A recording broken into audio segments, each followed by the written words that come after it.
aku Arah. Kali ini aku bakalan bahas video yang lagi viral, yang dimana anggota DPD yang namanya Arya itu memarahi guru di depan umum, di depan orang-orang, bahkan di depan siswa. Gemes banget aku nontonnya. Itu namanya bully, gila.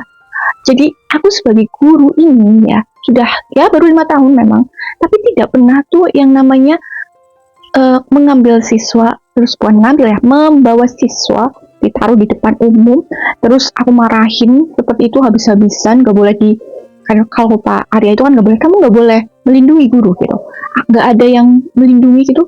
Enggak, aku gak pernah melakukan seperti itu. Aku selalu mengambil anak tersebut, saya bawa ke ruang tertutup, lalu saya nasihati gitu. Jadi tidak buat malu dia di depan om, itu jelas-jelas bikin mentalnya down gitu. Itu aku pikirkan sebagai guru. Pernahkah kamu berpikir anggota DPD? Gemes sekali. Jadi dia nggak mikir sampai situ, itu tuh ya dia cuma mikir siswa masuk kelas dapat materi, siswa masuk kelas dapat pelajaran, cuma seperti itu. Mari kita bahas videonya, dan aku ingin beliau itu menyadari bahwa dia salah. Oke, poin pertama yang aku bakalan kritik adalah hukuman 2 lembar selama 1,5 jam. 2 lembar. Kita mulai coba menulis surat pengakuan. Apakah dalam waktu 1,5 jam aku sudah selesai? Mungkin lebih dari 2 jam, kita coba. Ataukah kurang dari itu? Mari kita coba. Ini aku akan nulis mulai dari jam 9.42. Jadi nanti kita lihat. Mari kita mulai.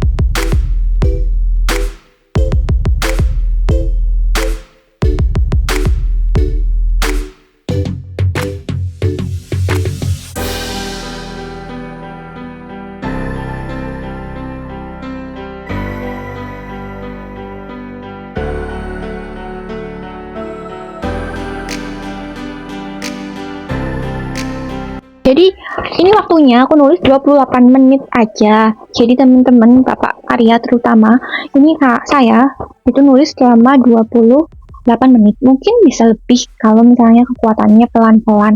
Tapi gini, walaupun misalnya tidak sampai 1,5 jam, tapi masalahnya kalau misalnya siswa nulis sampai 1,5 jam, ya nggak apa-apa. Jadi dalam menulis ini ada teorinya. Jadi tadi kan bilang nggak ada hukum dasarnya kan. Padahal ada dalam ilmu psikologi itu. Kalau menulis itu tuh sambil refleksi. Jadi anak menulis itu dia bakal berpikir, kok saya bisa telat 3 menit ya? Bisa nggak ya aku bisa berangkat lebih pagi lagi? Mungkin nggak sampai jam 7, mungkin sebelum jam 7 aku udah sampai ke sekolah. Bukan jam 7 tepat ya, sebelum jam 7 mungkin aku sudah sampai ke sekolah. Ini aku telat 3 menit tuh gara-gara apa ya? Apa gara-gara angkotnya, atau gara-gara akunya bangun terlalu siang, atau aku makannya terlalu pelan. Nah, harus bagaimana ya? Nah, anak ini sambil menulis itu sambil memecahkan masalah dia sendiri, Pak. Jadi walaupun dibilang hukumnya nggak ada, hukum dasarnya ada, ilmu psikologi, dan ilmu psikologi itu berhubungan sama pendidikan. Paham nggak ya, Bapak Arya? Poin kedua yang ingin aku kritik. Jadi Bapak Arya itu menganggap bahwa dia itu sudah mengeluarkan APBN agar siswa bisa masuk kelas, bisa dapat materi. Nggak tahu sih itu uang siapa, uangnya Bapak Arya betul atau tidak, saya tidak tahu. Jadi yang jelas digarisbawahi bahwa uang APBN itu agar siswa dapat materi, siswa masuk kelas. Nah, ini ada salahnya, Pak. Jadi Bapak itu berharap siswa itu dapat materi. Ini juga ada materi. Jadi siswa itu belajar nggak cuma ada di kelas duduk kayak gitu. Itu udah teori zaman dahulu sekali, Pak. Jadi siswa itu nggak harus masuk kelas untuk dapat teori atau materi gitu. Karena diduduk sama BK aja, nulis kertas selembar ini juga udah teori, itu udah materi untuk memahamkan karakter mereka. Jadi aku nulis ini tuh pegel banget ya, aku pegel banget nulisnya. Nah, ini aja nulis kayak gini aja udah capek. Bagaimana orang tuaku, aku kok telat 3 menit. Nah, seperti itu. Jadi dia bisa berpikir itu tuh materi loh, bukan cuma di kelas. Dan guru BK itu juga guru. Dia ngasih materi juga di situ. 1,5 jam bersama guru BK itu juga ngasih materi, temanya psikologi jiwaan. Nah, cuma materi itu matematika, bahasa Indonesia, kimia, fisika itu enggak selalu materi itu seperti itu ya Bapak Arya. Jadi tuh lanjut ke poin ketiga. Jadi Bapak Arya bilang bahwa hukuman nulis 2 lembar ini itu tidak humanis gitu. Jadi harusnya guru BK itu memberikan hukuman yang humanis. Seperti contoh yang dia berikan adalah push up, lari muter sekolah atau lari muter lapangan 1 kali aja, paling nggak ada 5 menit kayak gitu. Nah, ini lucu sih. Pak Arya kayaknya belum belajar kurikulum merdeka gitu ya. Di situ jelas bahwa guru itu tidak boleh memberi hukuman fisik, dan itu termasuk hukuman fisik. Ya kalau kelihatannya seger gitu ya, seger push up dan sebagainya, itu enggak boleh di kurikulum. Coba kalau Bapak menyarankan seperti itu, coba ubah dulu kurikulumnya, coba bilang sama Menteri Pendidikannya hukuman fisik diperbolehkan seperti itu. Dengan dia push up itu dia bakal jadi disiplin? Oh, tentu tidak. Tapi kalau dengan menulis kertas seperti ini, dia itu punya waktu untuk berbicara dengan dirinya sendiri. Oh, aku kalau telat 3 menit misalnya, aku telat 3 menit dan itu adalah kereta misalnya. Dia punya tiket masuk jam 7, masuk kereta jam 7. Nah, dia telat 3 menit 07.03, keretanya udah lewat. Paham nggak? Keretanya udah lewat. Jadi ya dia harus menyadari, dia harus menulis ini dan refleksi diri. Oh ya, kalau aku 3 menit aku ya uangnya hangus gitu. Uang di apa, jangan disalahkan guru lah. Guru juga sudah berusaha. Kalau kamu mau coba Pak Arya, coba jadi guru, gimana rasanya?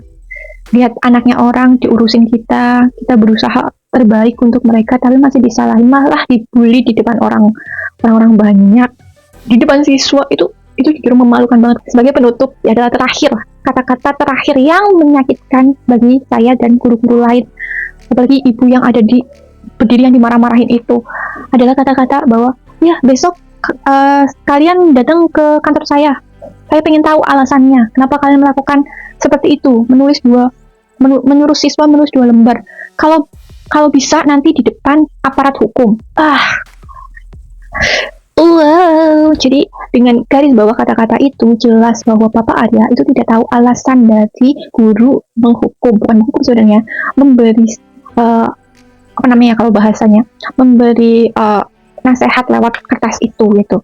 Jadi Bapak Arya itu tidak tahu kenapa guru seperti itu melakukan hal tersebut. Dia itu nggak nanya dulu sama guru alasannya kenapa bisa nyuruh siswa menulis 2 lembar. Dia cuma tahu bahwa siswa itu telat 3 menit dan tidak bisa masuk kelas 1,5 jam gitu kan. Nah, dia belum tahu alasan kenapa gurunya memberikan menyuruh siswa itu menulis 2 lembar, dan dia juga kemungkinan dia juga nggak tahu alasan siswa terlambat gitu kan. Jangan bilang kan fungsional, mungkin daripada siswanya berangkat gugup terus nanti kecelakaan di jalan kan tidak bagus. Nah, itu kan berarti kan dia juga pakai asumsi mungkin siswanya itu telat karena di jalan itu macet atau misalnya bagaimana kan dia nggak nanyakan ke siswa kenapa telat ya, mungkin jadi dia itu marah-marah tapi dia nggak tahu alasannya. Itu tuh kayak menyebalkan banget gitu. Seharusnya kan sebagai guru, saya dan teman-teman guru yang lain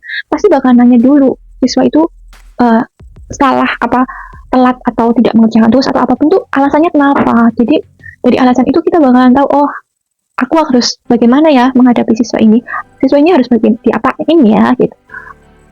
Apakah saya harus menyuruh dia mengerjakan tugas di depan saya atau bagaimana. Jadi guru itu berpikir dulu setelah menerima alasan gitu.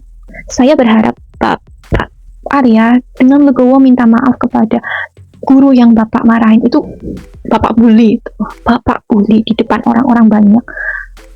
Tolong bersikaplah sebagai wakil rakyat, dan termasuk guru juga adalah rakyat Anda. Jadi mohon jangan menggunakan bahasa-bahasa seperti itu dan sikapnya yang seperti itu, karena kami sebagai pendidik itu sudah berusaha dengan baik. Kami sudah mencoba untuk berbagai cara belajar kurikulum, bagaimana caranya ngajar anak seperti apa. Itu tolonglah Jangan seperti itu.